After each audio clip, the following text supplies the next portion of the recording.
మీరు అంటే almost last days మీరు అప్పటికి ఇండస్ట్రీకి వెళ్ళిపోయారు, ఆవిడతో యాక్ట్ చేశారు. అసలు ఒక్కొక్కరు ఒక్కొక్క కథనం చెప్తారండి సావిత్రి గారి గురించి. ఎవడి వెర్షన్ వాడిది, ఎవరి వెర్షన్ ఆడిదే. సావిత్రి గారి నాకు చూసింది 9 వరకు అయితే అట్లా కొన్ని సినిమాలు రామాయణంలో పిటకల వేట ఇంకా అయ్యో కొన్ని సినిమాలు చేశాం మేము.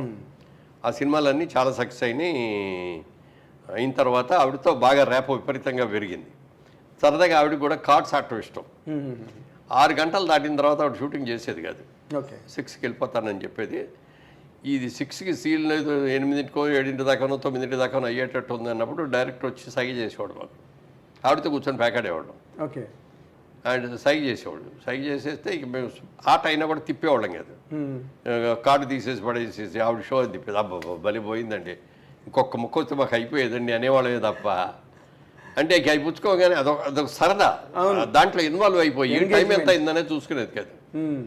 అంతా అయిపోయిన తర్వాత ప్యాక్ ఏంటయ్యా 9 అయిపోయింది, నేను 6కి వెళ్ళిపోతాను, ఇప్పుడు దాకా చేశారేంటి అనేవాడు అనమాట. అట్లా చాలా బట్ అలాగా చిన్నపిల్లల మనస్తత్వం లాగా ఉండేది అనమాట.